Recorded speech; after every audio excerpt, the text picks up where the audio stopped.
Alrighty. Well, folks, glad you made it, and I think you guys are the tested few that know how to save the link and find your way here, whether or not the communication works. So we're glad you made it. We should have that resolved by next week. But I want to go ahead and open us up here again. We want to start out the same way we do. It's important to us to get the positive trajectory in line as we work in business consulting and growth, and you guys are small business owners across the country. It's real easy to get bogged down in the thick of things and not ever really take the moment to reflect on what's good and the progress that you've made. So go ahead and have the opportunity here to talk about some wins. What good things happened in your world? Things you're excited about, or just positive things?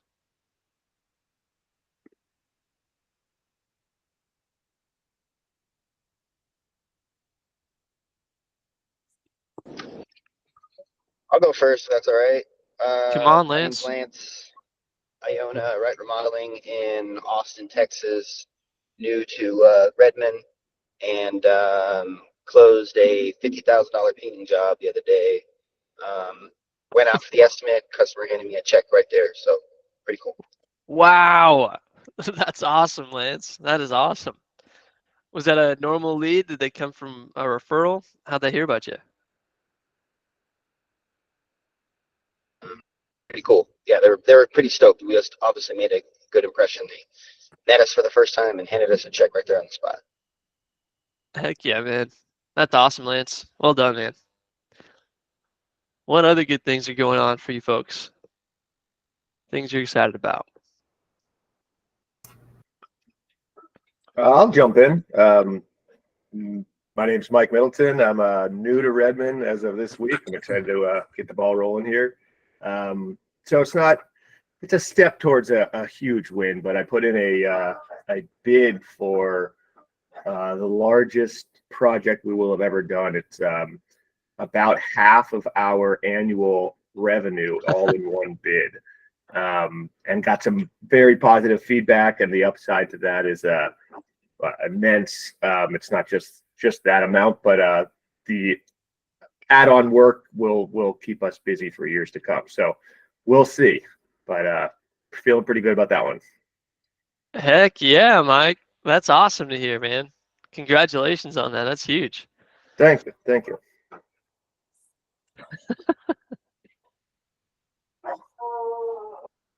Awesome. What other good things are going on around the country here? Well, we got our Google business page set up, working with Caden, and we actually we got our first two referrals through the Google page with the new setup Google page we have. So one of them kind of backed out because his dad got involved and said he could do the work, but the other one, we've got an appointment set up with them. So that Google page is starting to work for us. Let's go. That's awesome. Really cool. I like the way that you phrase that too, as a referral from Google, because that's how I really view it. We talk about word of mouth. Most people consider most of their business to come from word of mouth, but in this 20th century, word of mouth is captured in the form of Google reviews. And so they really are like referrals. Those leads are some of the best leads you can get. Yep. Absolutely. Heck yeah. Great beginnings.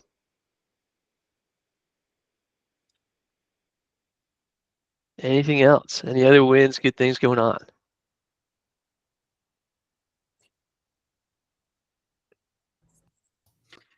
I'm excited about Oh, go ahead. We got two. Come on.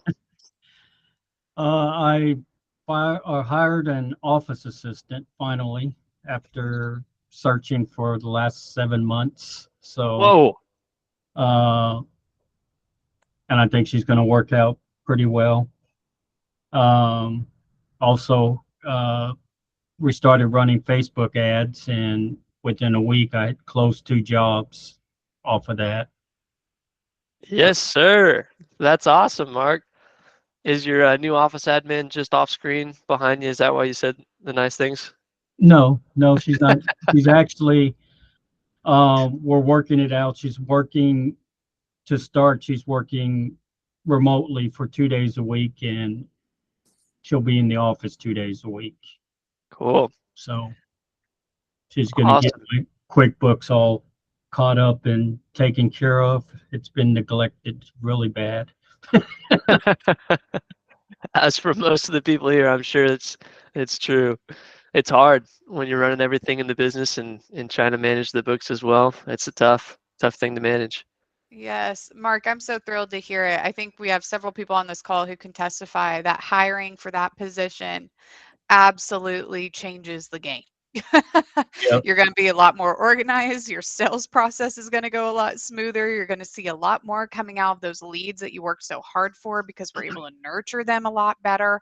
You're going to be able to track a lot more. I always tell people that position is always an asset, not an expense when done correctly. And if you are currently in a situation where you feel like that position is an expense over an asset, please talk to your coach because we can turn it around or find Yeah, somebody else who can do it. I've always thought that, but it was just hard to find somebody The right one. that can just step in, and so. Yeah. Well, so excited. Keep us updated on how that's going and the relief that you're experiencing and the wins that you're getting from it. Yeah. Travis, I'll get on all the homework that I've been neglecting too.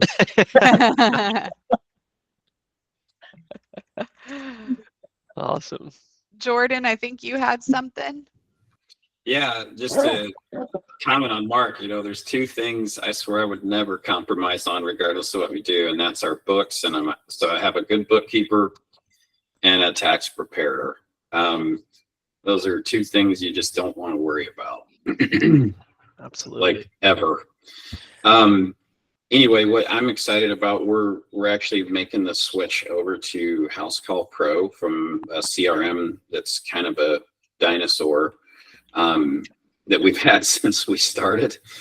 And the crazy part is I'm going to increase my services probably by at least triple, consolidate everything, for inbound leads, calls, lead management, everything for almost the same dollar spend that we currently are doing, which is crazy. It just blew my mind. So I'm excited about that. It does come with the work because I'm neck deep in learning the new system, setting it up, training, uploading all of our old customer base and tickets and everything. But I think once we have it set up, it's going to make our sales process so much more smooth, and give us better reporting for KPIs, because that's just been the bane of my existence, trying to pull information from everywhere.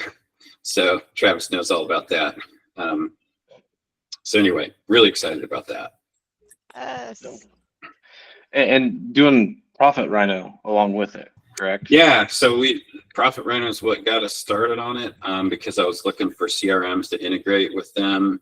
We had looked at Service Fusion, and then my call last week with Travis, he was like, "Have you looked at House Call Pro?" And I was like, "Well, no, they didn't tell me that they integrate."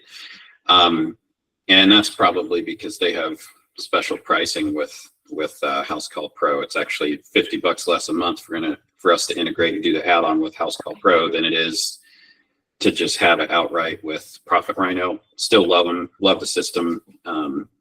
But yeah, that's what got us going on it. Heck yeah. It's a great investment. There's so many tools available to us that haven't been available to us for the past, 10, 20 years that make you so much more efficient. And it does take work. It is that investment to get it all set up, but yeah, it's tough. I have a question. So we're currently using Builder Trend, and I don't know if anyone else out there is, but I'm not a big fan of it right now. And I was just kind of wondering some other software. I run a small property rehab business doing some remodels and repairs and renovations. And I was just wondering if anyone else may have can throw me out there what they're currently using for software. I know Builder Trends, I think it's cost me $500 a month, and I don't think we're getting what we need out of it.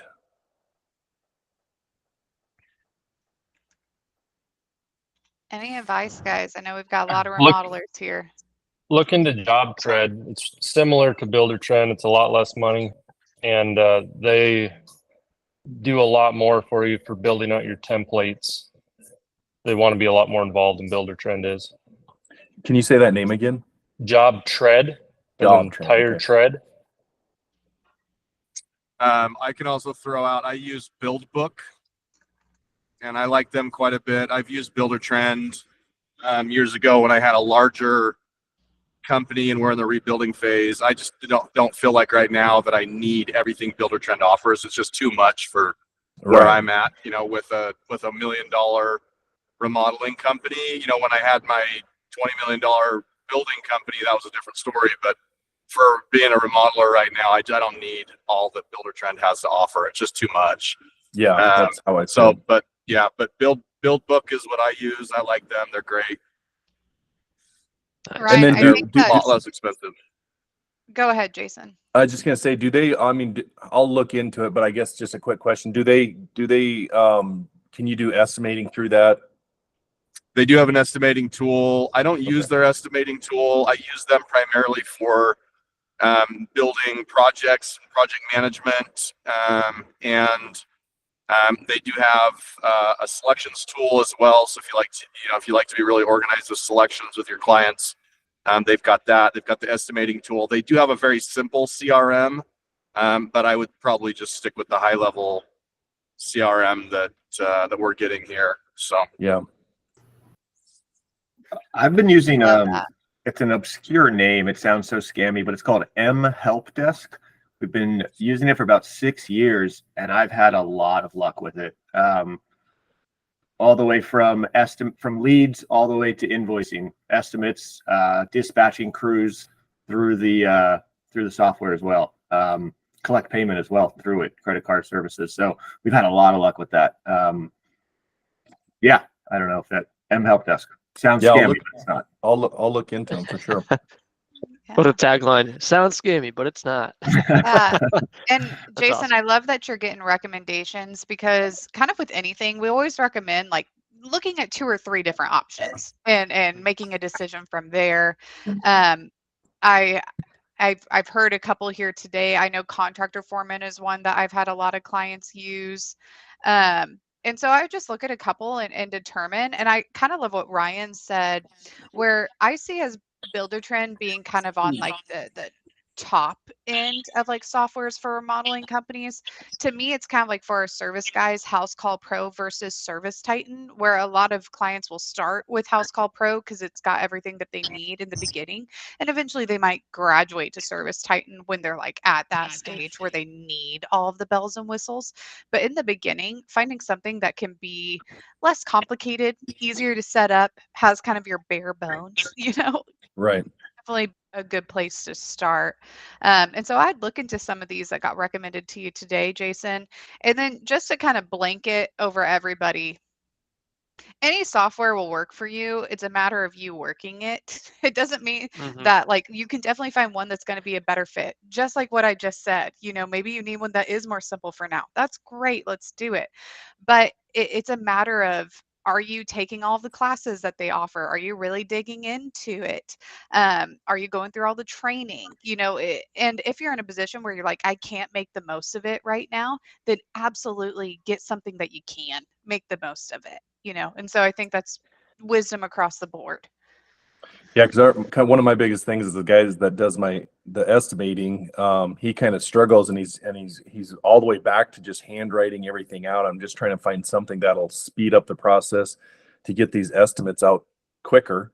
So he's pretty afraid of Builder Trend as well as I am. My last manager had kind of talked me into it, and I haven't spent a lot of time in it or around it until lately, but it is kind of a bigger beast out there. Yeah.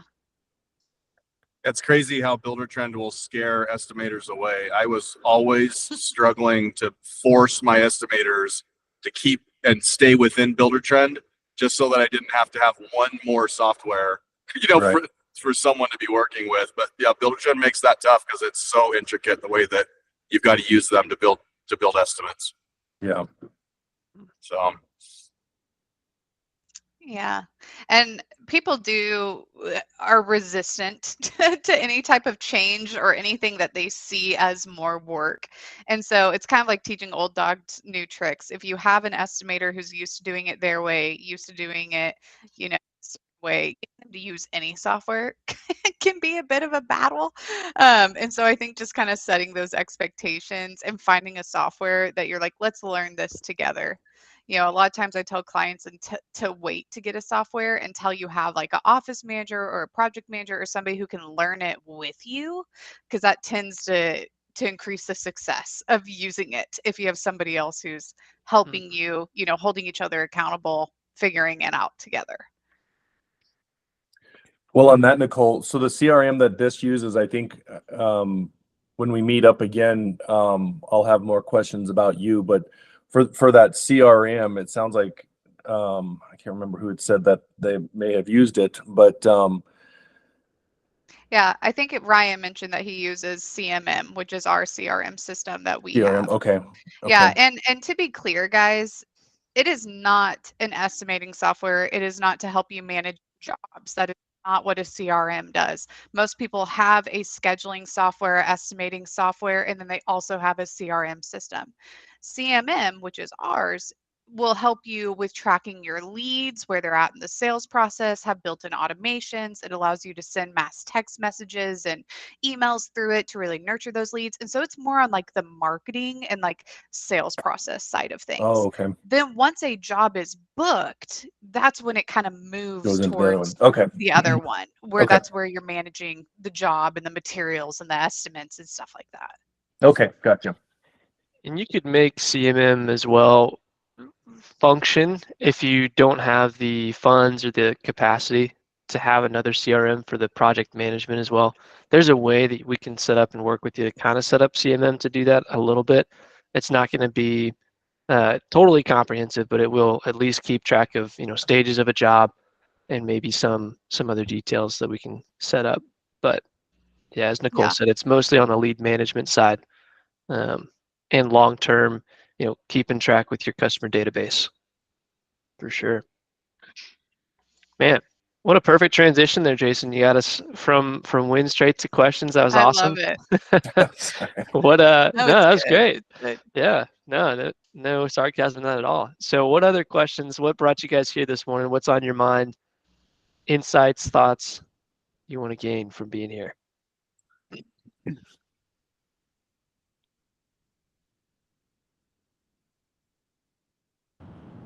So here's a question. I am right in the middle of getting ready to go looking for a new bookkeeper. And I haven't even looked inside of your tools yet within the Redmond cache of information. But do you guys have something there that I can go look at? But I guess my question is, what should I be asking these people so that I can interview them and find the right bookkeeper? What are the right questions? We do have an interview script, Ryan, that's more of like for that first initial phone call, where you're kind of like vetting them out.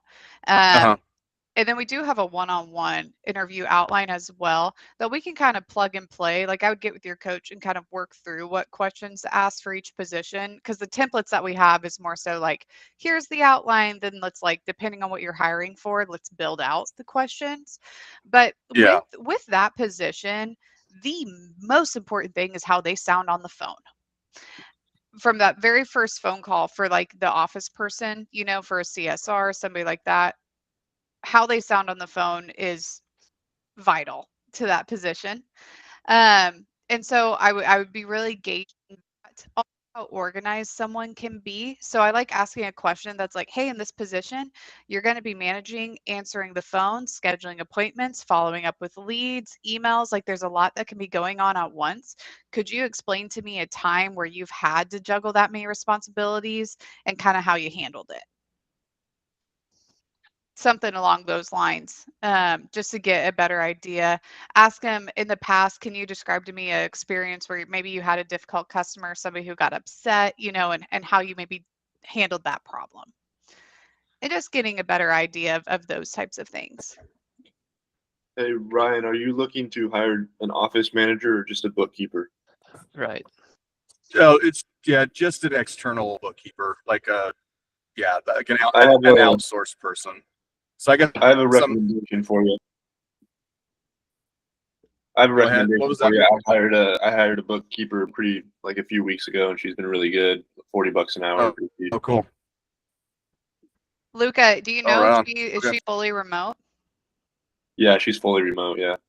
Awesome. If you get to a point where you could put that information in the chat, and kind of like the advice that we gave Jason, Ryan, is I would interview several, 3 or 4, and get an idea of price points, what all they offer.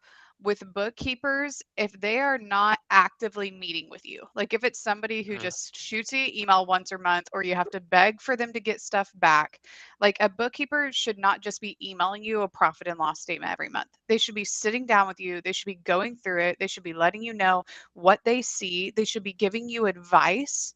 Like if they're not saying, especially if they're doing your taxes too, or helping with that, if they aren't actively giving you advice, and if all they're doing is just reconciling and then shooting you a profit and loss when you ask, you need a new bookkeeper.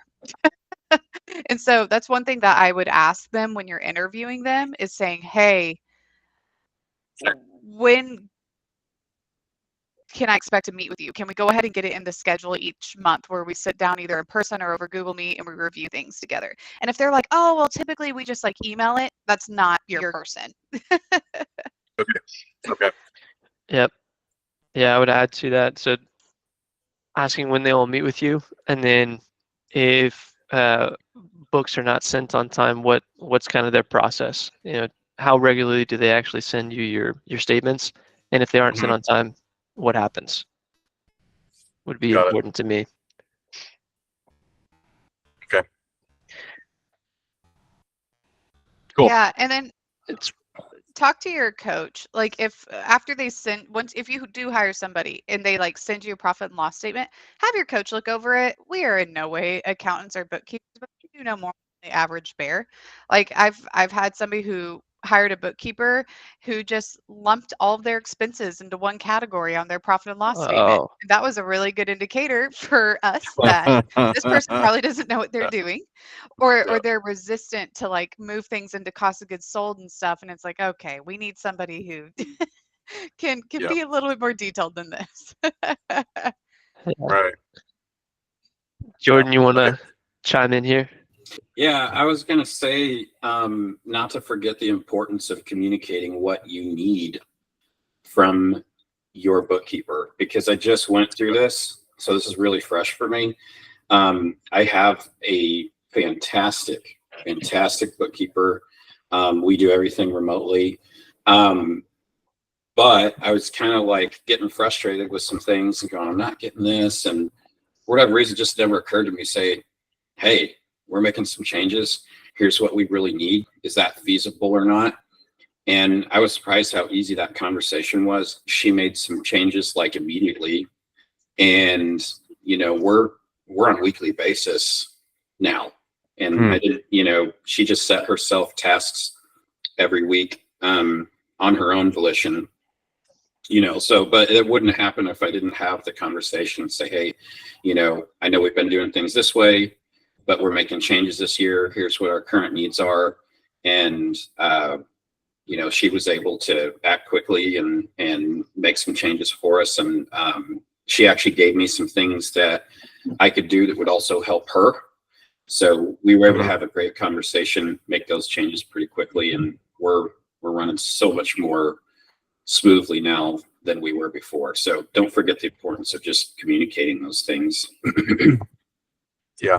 Heck yeah. Cool. Thanks. Yeah, and if they're not willing to, obviously, then it's time to start looking. But if you got somebody you like, try that first, see if it works. If it doesn't, then start looking. Cool. Nice. Cool. Yeah.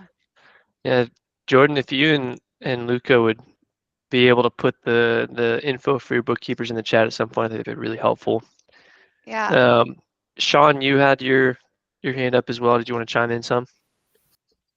Yeah, I wanted to talk a little bit about bookkeepers. So I went through like 3 or 4. Travis knows. And he helped me out and he gave me Get Better Bookkeeping. Got Harley that used to work with you guys. Mhm. I would suggest going that route. They're good. They've been awesome for us. And I don't know if they're supposed to advertise for them, but I'm advertising for them. So anyways, Yeah, I can put the info for that one in there. Here's a question. With the chat, once the call's over, does that all just disappear? So do I need to collect that before the call's over? Or how do I get those things out of the chat before the call's done? That's a good question. I There's know a that way the for chat gets recorded, Bryce, but yes, there's a way for us to access it. We don't normally send it out, but we could, and I can just take whatever's put in there, Ryan, and put it on our agenda for you. Okay, if you wouldn't mind, that'd be super awesome because I'm driving and I just don't know if I can figure it out while I'm sitting here in the truck. Yeah, no worries, man. Stay safe. Okay, I appreciate that. Thank you.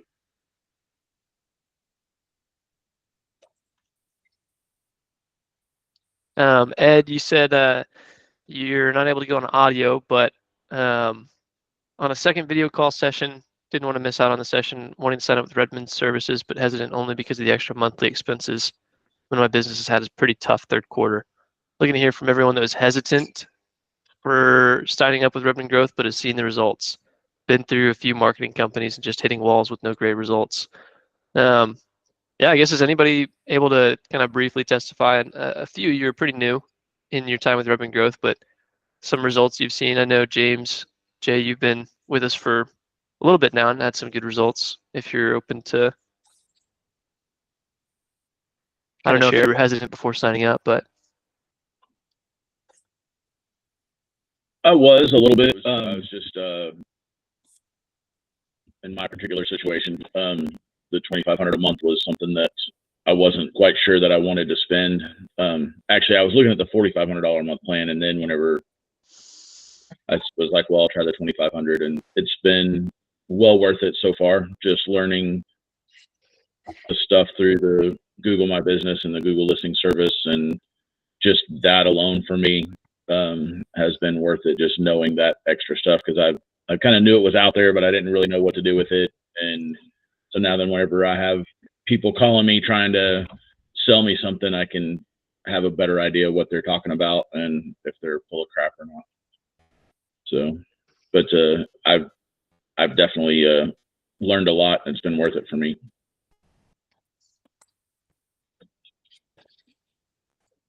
awesome. Thanks, Jay. Go ahead, Yeah, James.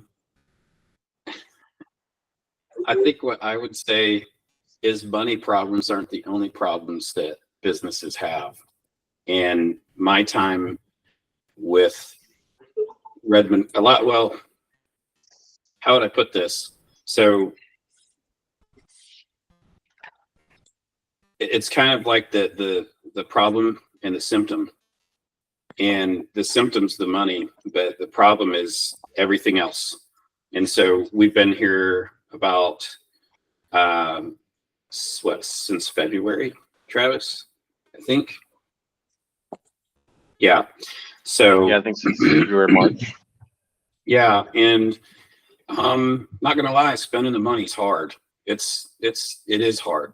But I would say it's well worth it, and sometimes you have to take your own advice. I tell my guys all the time, like, trust the process, and stop worrying about the money, and the money will come. And so I have to remind myself of that stuff.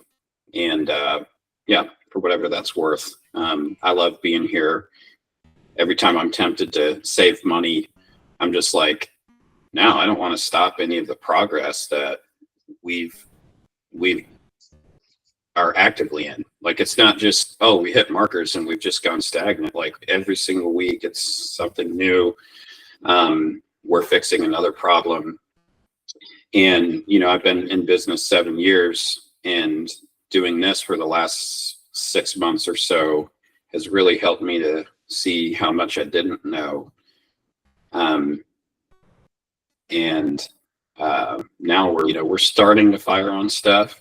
I think money's probably a problem for a lot of people right now in this economy and just with everything. But I also have a belief that the things we're doing are going to be the things that help us through, these hard times as well. Heck yeah. Cool. I can piggyback on top of both of those and just say, so I've only been with Redmond for, I guess, less than a month now, but I'm already making steps and completing tasks that I've known that I needed to do for months and months, but just never really got around to. But having the accountability of knowing that I've got a coach that I'm going to meet. Like, I need someone who can lay the hammer down and be like, what the hell are you doing, dude? If I'm not following through, knowing that that's going to happen is awesome. And then just also the database. I don't know what you guys call it. I'm sorry, I keep losing the name, but the Redmond database of all of the videos of learning stuff. I've already been through a bunch of those learning stuff. To me, yeah, the $2,500 a month that I'm spending, it felt like a big bite to take right now, but the progress that I've already made is gonna pay dividends with the actions that we're taking and putting our business in a place to be able to start drawing revenue in new ways that we just haven't been able to before. Cool. Yeah, I think, for the two guys I've had share, Jay and Ryan there, one of the biggest difference makers is how you guys have taken it by the horns. You made the investment financially, but you're making the investment every week with your action and your intention as well. So that's why you guys are absolutely going to see the results you're looking for, is because you're not only making a financial commitment, but also making the actual action commitment as well. So stoked for you guys. Yeah, hopefully that's helpful, Ed. That was kind of atypical.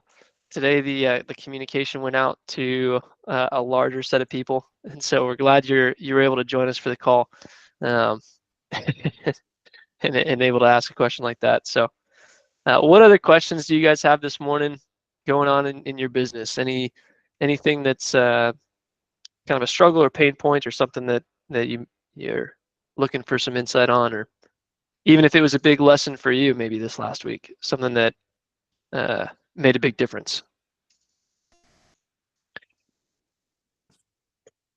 I had a question. I can't remember the plumbing group that was on here last week, but I'd made a note that they're using Thimble Insurance.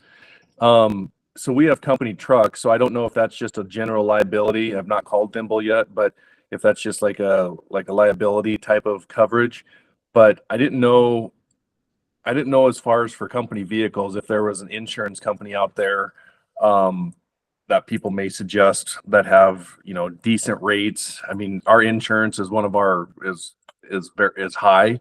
So I'm just trying to work on getting that down some. So if you guys just have something, maybe you can just put it in the messages or something like that. I'd appreciate it. I use Thimble for my general liability. Super simple and it's cheap. But my trucks and trailers and everything, I have a broker through Goosehead, and my current policy is, I don't know how many trucks you have, but my current policy is pretty good, and it's actually through Progressive Commercial. But like I said, Goosehead is my broker. Okay. Nice. Thank you.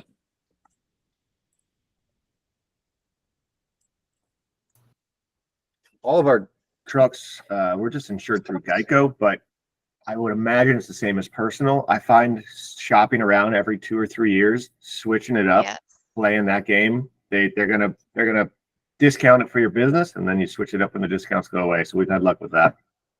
Yeah.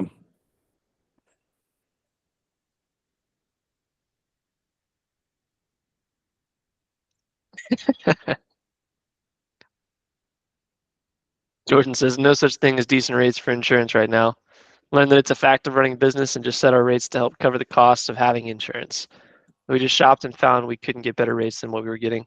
I think that's the same kind of advice with some of the other stuff with recommendations or things like that. to be sure to shop around. And kind of like Nicole said with the bookkeeper, there are things that we would say if your current entity filling that role isn't doing, it'd be worth letting them go. We would say for insurance brokers, if they're not showing you multiple rates, find a different broker because they're not doing the job as effectively as you need them to. But shopping around is just so important when it comes to this stuff. It's just a lot of the research you'll have to do. For sure.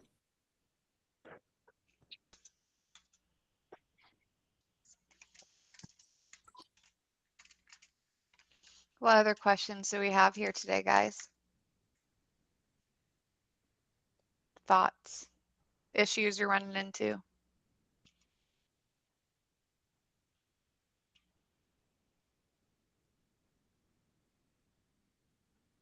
Luca. Hey, how's it going? I recently got the local services ad up, maybe like a week ago or something, but I haven't got any leads from it, and it doesn't seem to be showing up on the Google search. Is that a normal thing that it takes a little while to get going? You're going to love this answer, Luca. Yes and no. Yes and no. Because it's just so different per area, per client. And Google tends to get to play God when it comes to the internet. And so there's not really hard and fast rules. What we can tell you is what we know Google likes to see and what we've seen get people more leads. And so we can connect you with Caden, who is the person on our team who manages everything with Google, to make sure that everything's set up correctly and to give you any advice on things that you could be doing differently to ramp up the leads. But I would say more times than not, when people first get on Google Local Services, it can be a little bit slow. Now, we do have those people who immediately just get inundated with leads, as soon as they get on. That does happen. Again, it's a lot of times dependent upon your area. But I would connect you with Caden just to make sure that everything is set up correctly, and to make sure that you're, doing everything you need to do to drive leads through there. I'll piggyback on and say 3 things, Luca, that I always check whenever someone's just not showing up. Number 1, check your business verification tab. Make sure that it's not waiting on your insurance to clear or your background check. Always check that first, because that might just be uploading your POI, and then it's up immediately. Number 2, this is a little bit more nuanced and but it's still easy as well, is check your service areas and make sure that when you type in cities instead of counties for one, but second with that, if it says you have any duplicate areas because you've done zip codes or cities within a county, delete those duplicates and make sure that you're showing up just for those cities that you want to be in. That'd be the first 2 things that are more kind of instant fixes. The long-term fix, and I think Jay can really attest to this, he's a remodeler as well, and he was getting started on his business listing, and he's had really good success in these first couple of weeks and months with local services. And it's because he got 40 reviews in the first month of us working together and putting on his business listing and stuff like that. Your reviews have the biggest impact on your ranking, and you've been doing good, by the way, on getting new reviews. But just as a kind of a goal to shoot for, he got 40 reviews in about a month, and that got him a pretty substantial boost and put him above those other guys pretty quick.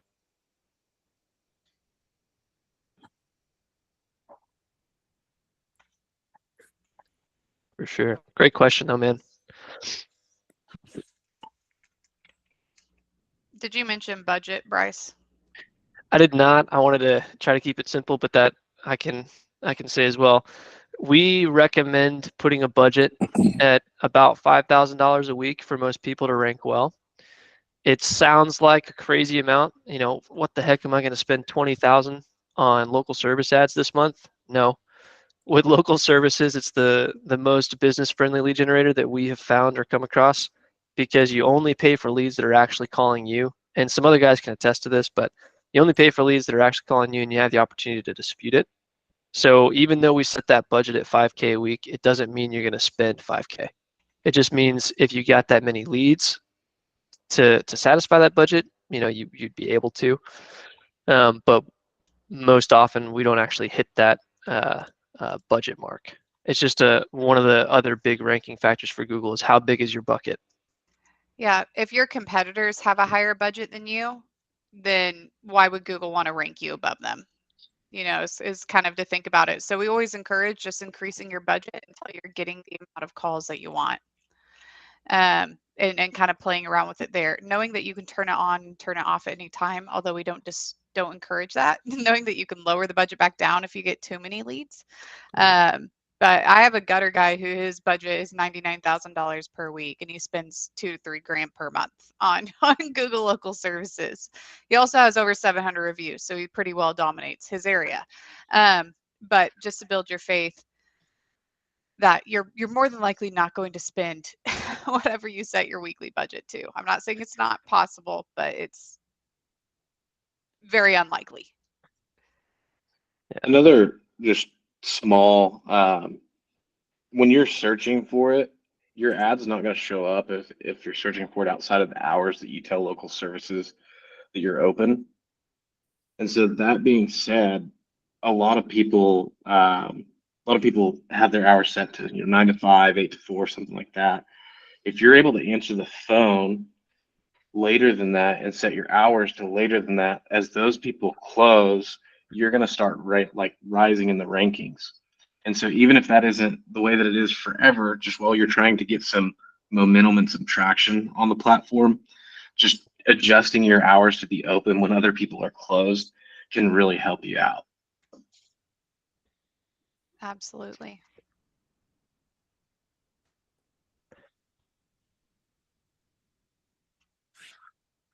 Don't worry, you're not the only one Travis tells that to.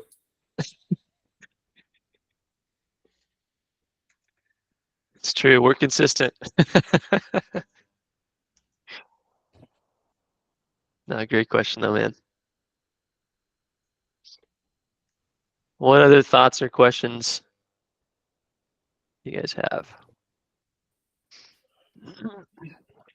Is there like a QR code for your Google page, or for some reason in the past I thought I've seen a QR code for your Google business page. Is that correct? You can make one for sure. We can get you the link, whether it's just the page itself or directly to where people can leave a review, and then turn that into a QR code. Oh, for okay. sure. Okay. But Google doesn't just produce one automatically. They do produce a link automatically, but not a QR link. code. Okay, just something I can share with some of our customers to where they can leave that reviews. And I'll actually just go ahead and share my screen real quick because it's simple enough. Let me get one of the business listings pulled up. So when you guys look up your business, whatever it is, your web page will look something like this. And there's two ways you can get a review link. One is you go to your reviews, and where it says get more reviews, you copy this link and it'll take people straight to the page where they leave your review. The other way, because I've sometimes had people have trouble with that actually showing up or pulling up the right way for people, is you go to the maps side of it, and then again look for that share button, and it'll give you a link that just takes people to the page itself. They have to then navigate to the spot where it says reviews, but that'll get them the whole overall page. Okay.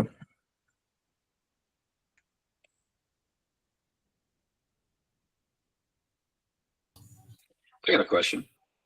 What do you guys do with the customers who don't want to leave a review but leave you an awesome email or, a message? Because some people just don't have a Google account or an account that I have customers who don't even have email. Not very many, but we have some. So I'm just curious what if anything, people do with those. Those are the most gut-wrenching. When they're telling you great, wonderful things and they don't have a way to leave a review, it sucks.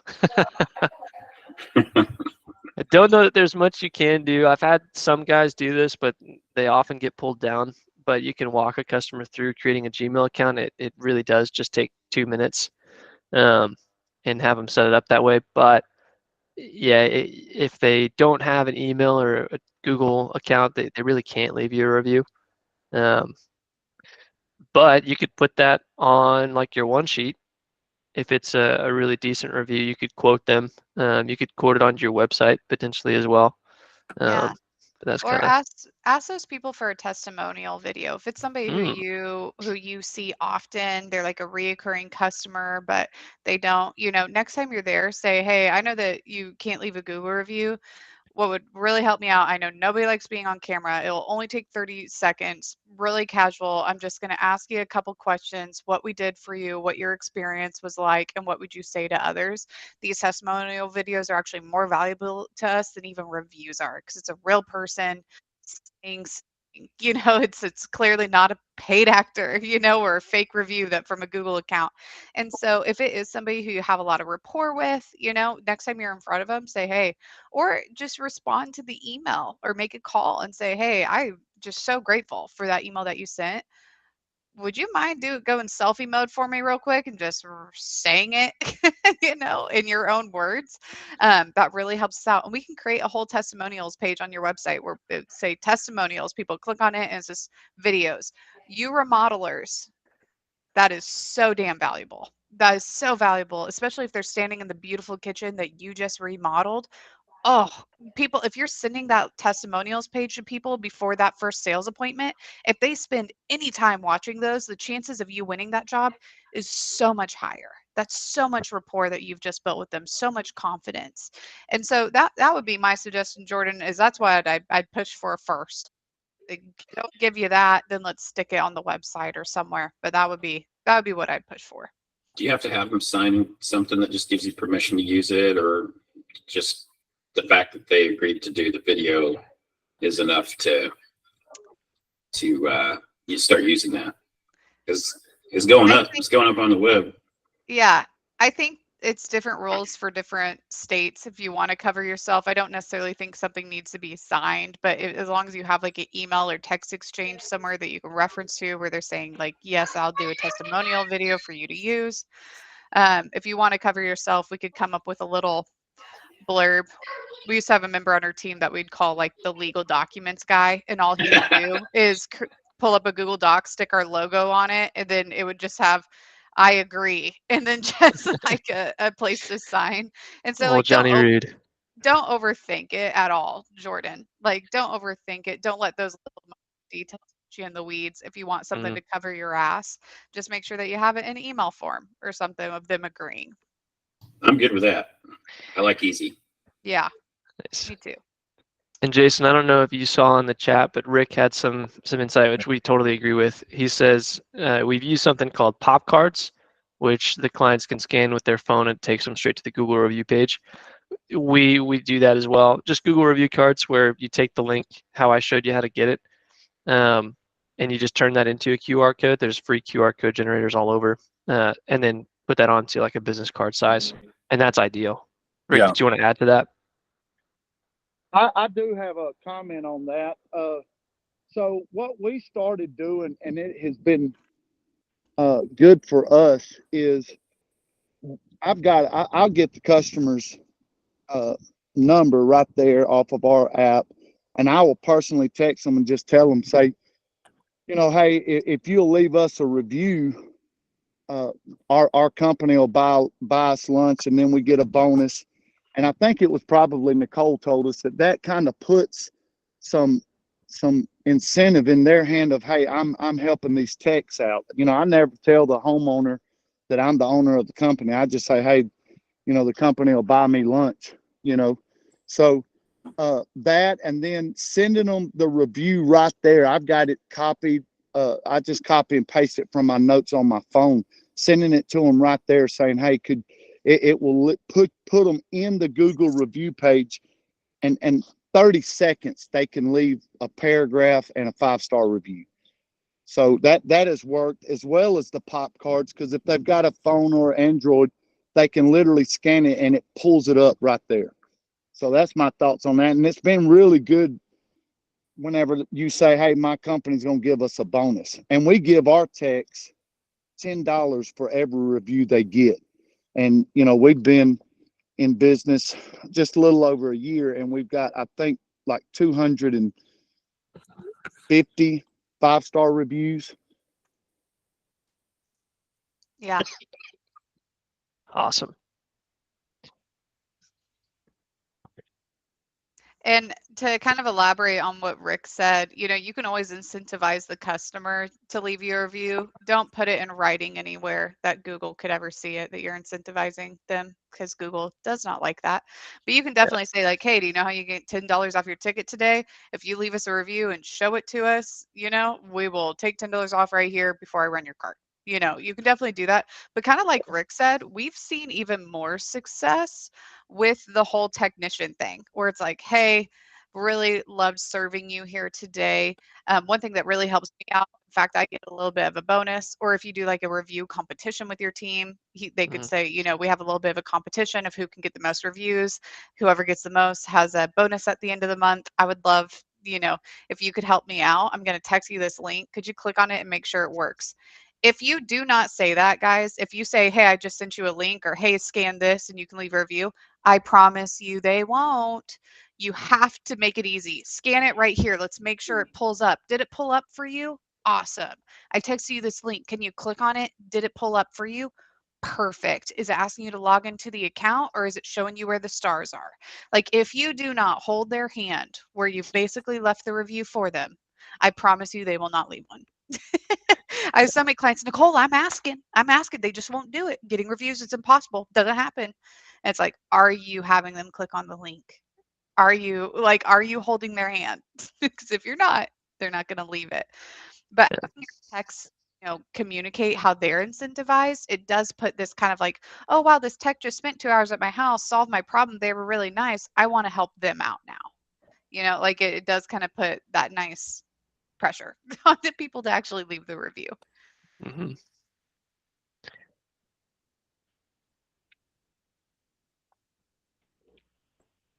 Cool. We may not, it depends on what the question is, but we may want to wrap here. But if anybody has anything burning in their brain, trying to get it out there and ask questions. Probably hit one or maybe more. All right.